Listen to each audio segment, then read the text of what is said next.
everyone, and thanks for joining us today for the second in our series of Inside the SAB conversations, this time with Dr. Liz Applegate with the subject of sarcopenia and why should you care.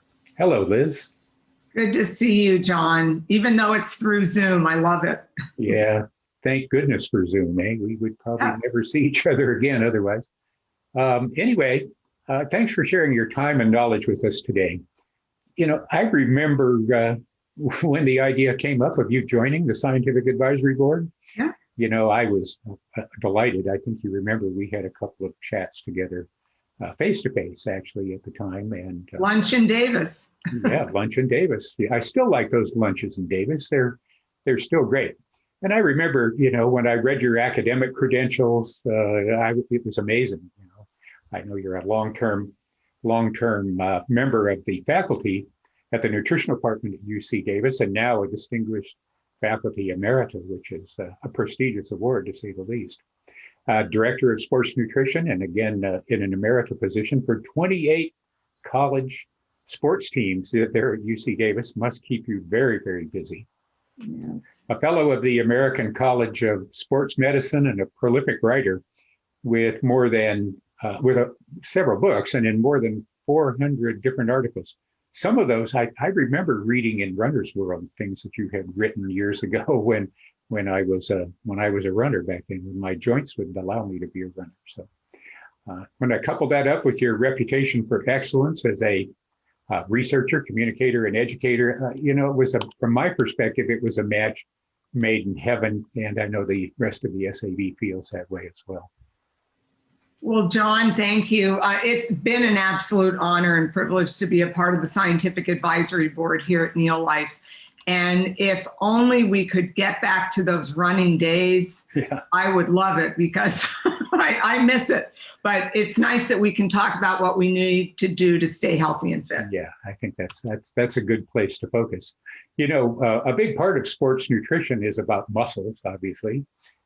Building muscle to maintain strength and help build and maintain strength and endurance. And today's topic is about muscles too, about muscles and how they relate to healthy aging, more specifically about muscle loss or sarcopenia and how that impacts healthy aging and how dietary protein may help us all be able to prevent sarcopenia from ever being something that we have to worry about. You know, sarcopenia is a hot topic today in the scientific community. The term didn't really exist until 1989, but now it's a frequent sort of topic in both the health and medical communities. So tell me, Liz, tell us all, what is sarcopenia and why should we care?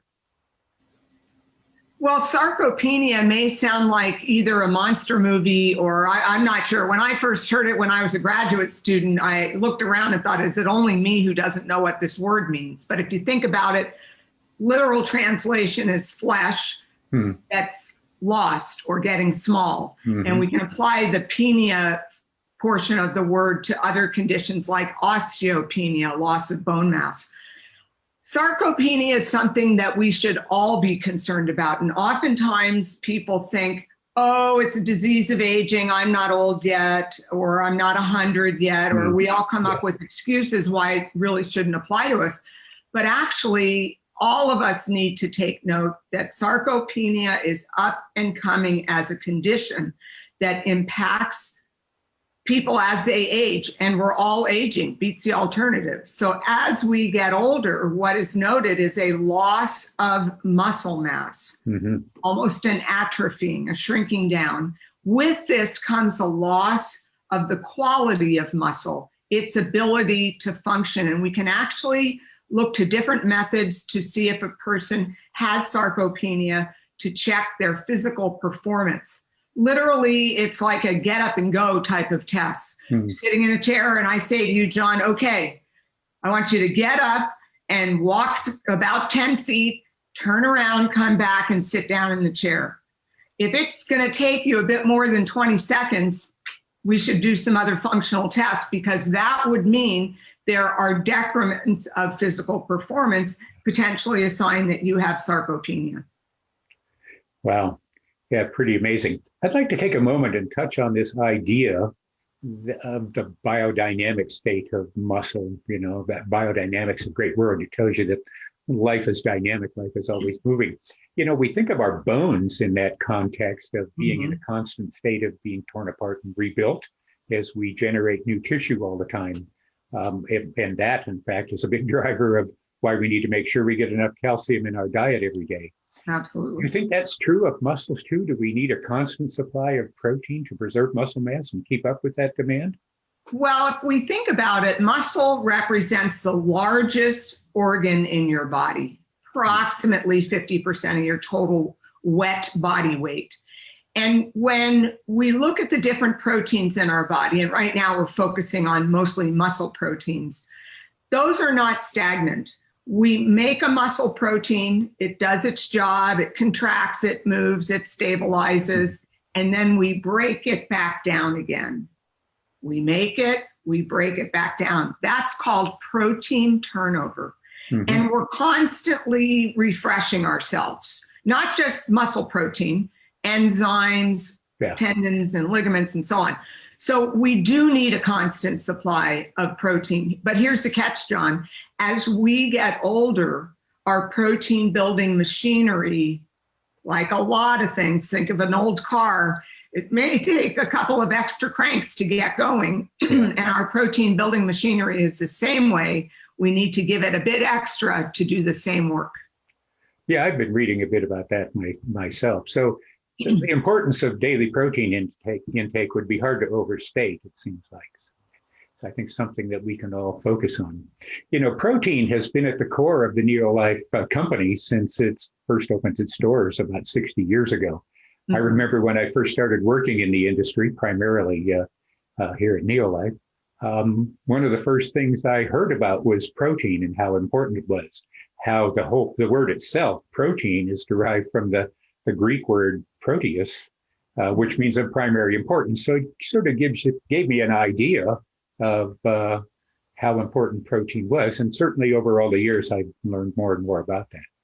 But coming from the manufacturing side, I always was interested in how to handle these sorts of things. And I quickly learned that protein can be very difficult stuff to handle. It is very sensitive. If you don't care for it, it can, what we always said, denature, meaning it sort of breaks down a bit and loses a good deal of its nutritional value. If you don't handle it and package it properly, that is, anyway. So controlling exposure to things like heat and moisture and light while we manufacture our protein products, our ProtoGuard process, as we call it, is designed to preserve that protein quality and maximize its benefit and prolong shelf life. It's these understandings and more things that we've learned from the Scientific Advisory Board and certainly from folks like you that have been foundational to our protein formula development. How is it that you first became interested in protein as a topic? Did it sort of strike you the way it struck me? Well, much the same, John. You know, it's interesting, all the years I taught, 30 plus years, the very first topic I covered was protein, primary for life. I wanted students to have a very good understanding of protein as a macronutrient. And I was so fascinated that fat and carbohydrate are critical macronutrients, predominantly energy sources. But protein, while it can be a fuel source, my interest was, but in your body, it's providing all these different functions, 10,000 different proteins in the body. It's not really a store. You don't have a box filled with protein and then you can pull it out and use it when you want. It's all doing a job. And that's fat, we know, is sitting in a box, padding along our side where we may not want it. But protein is so important in functional tissue. So that really spurred me on. Good. Yeah. I remember when I was a skinny little kid growing up, you know, I wanted to be like this guy, Charles Atlas, the guy that appeared in the back of all of the little kid comic books and had all of the muscles and all of the girls, right? So I remember reading about the power of protein at the time and how it was all about being strong and looking good at the beach. I think that's probably true to some day today cosmetically, but it's much more involved here than just that, eh? You know, it is something that, John, I don't care if it's Charles Atlas or, you know, whatever Hulk monster that we might be looking at. I think we all have that same attitude that if we have a chiseled physique, and more so, a lot of women are very interested in being physically fit and toned. It's so much more than that. The protein in our body that forms our lean body mass, our muscle, is what's keeping us upright. Yeah. We're able to balance, we're able to function throughout the day. And rather than just thinking, oh, I don't really need to look strong anymore. No, you do need to function. You do need to be able to get your groceries, go up some stairs, get out of the way of a moving car. All of that centers around muscle being, you know, your ticket to good strength, good hand strength, leg strength, to endurance. And that's what you need to keep yourself going, whether you're 110 or 10 years old. Yeah, it's that sort of idea that they've got to last your whole life, right? You don't want to run out of muscles. You can avoid it. You don't. But that, unfortunately, is what sarcopenia is about, is people are literally, because of aging process and not getting adequate protein, some hormonal issues we can discuss, but that's what's going on. Yeah. So, it's all the evidence says that sarcopenia leads to frailty, and frailty is one of the biggest challenges that we all confront at some point in our lives when it comes to healthy aging. So, you know, it's easy to say, but how does that happen? How is it that muscle just goes away? Well, as we get older, there are various anabolic, meaning building hormones like testosterone, even insulin, that we start to see a decline in levels. And the body stops making as much protein, because remember, we make a protein, we break it back down again. So it's not replacing the losses. Yeah. We also tend to be less active. That influences insulin action, so we actually can develop an insulin type resistance, which affects protein synthesis. As we age, we also lose neuromuscular junction, so we have less neuronal involvement, contracting and utilizing our muscles. So over time, you see after the age of 50, a 1% loss of lean mass per year, roughly.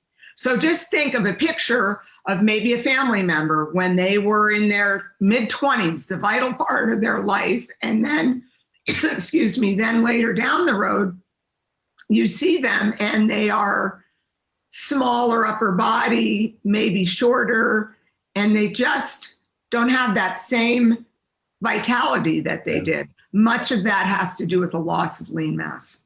Yeah, I watch, you know, my father is an example, you know, grew up on the farm, built a really strong and healthy body.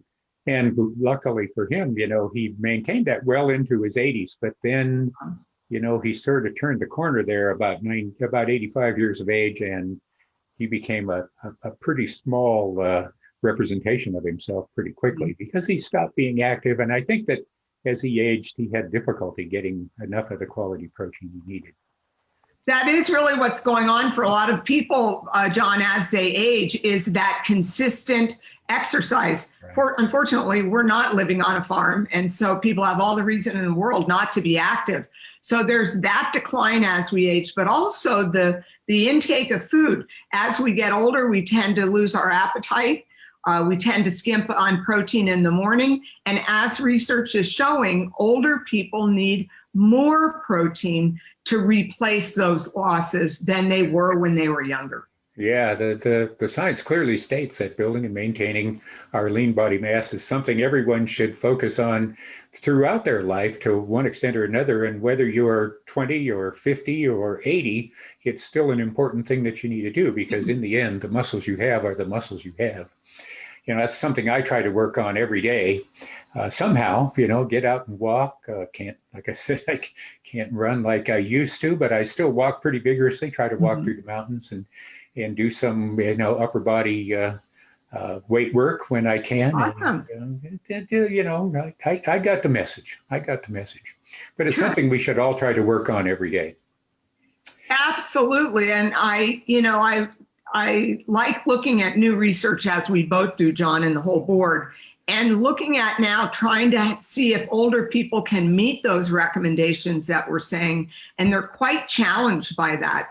If we say to eat 20 grams of protein in the morning, and they're used to having maybe a piece of toast with 4 grams of protein, they're at a loss for getting more. So that's what I'm finding very provocative right now is how do we implement these recommendations? Yeah, so it's a big challenge.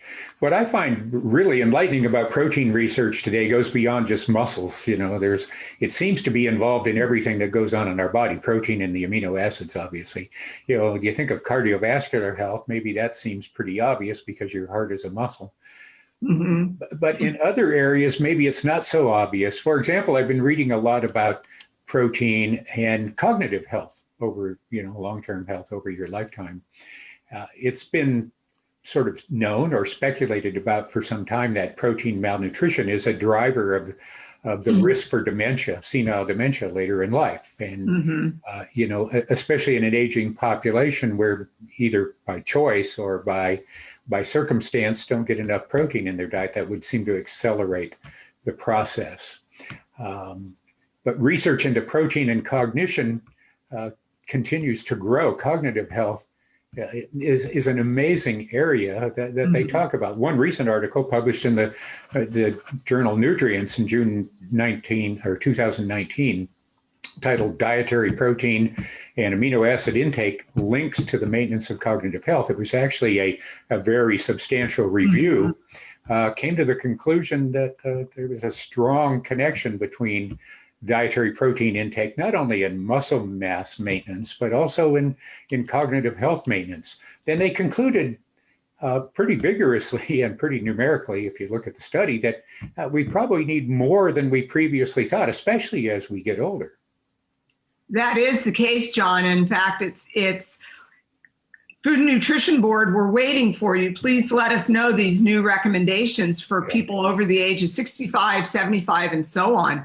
Another big area is the immune system function. Yeah. And of course, right now, top of mind, everybody, first off, does not want to get COVID, but also if you do, you want to be able to protect yourself with a strong immune system.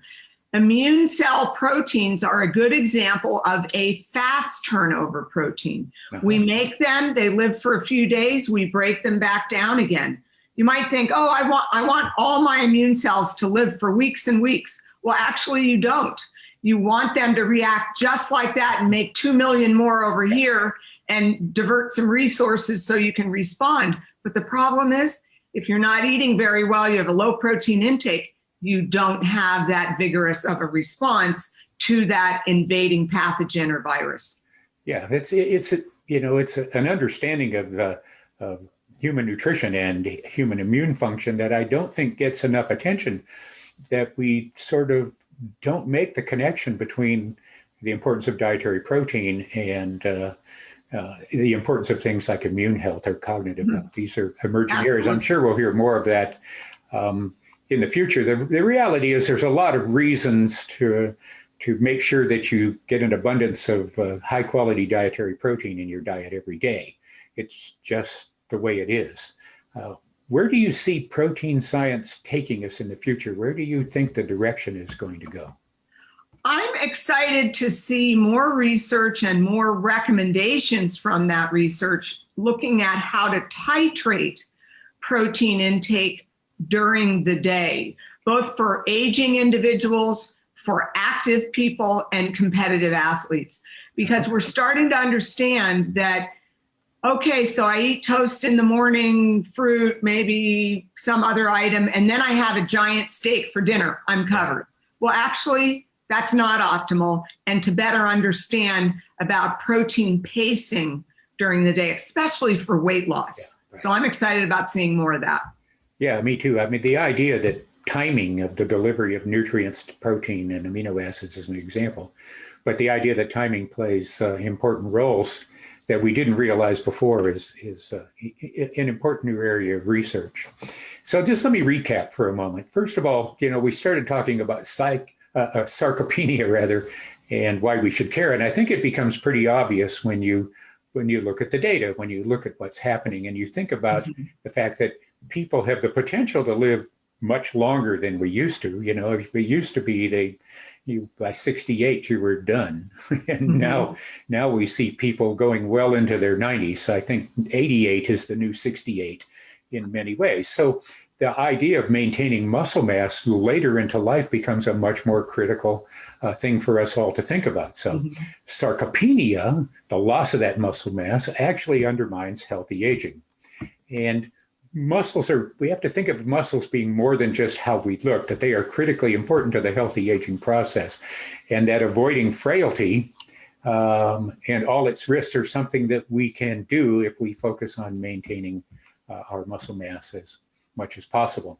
High quality protein, obviously combined with regular exercise, you can't build what you're not working on, can help us get that job done and make sure that sarcopenia is not something that happens to us. And I don't know about you, Liz, but you know, my father lived well into his 90s, and my great grandfather, my grandfather had a problem working in an oil refinery in Houston and didn't live very long. But my great grandfather, coming off the farm, lived to be well into his 90s as well. So, you know, my plan is to, live to be 100 years old and maybe die in a skiing accident. So I'm gonna, Using those muscles, John. Way to go. way to go. I'm going to use those muscles Love right hearing after that. the end.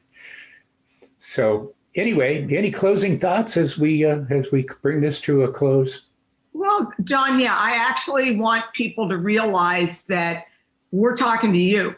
We're Yeah. talking to you, that sarcopenia is something that's going to impact you, whether you think you can escape it or not. It affects 10% of both males and females, roughly over the age 55 to 60.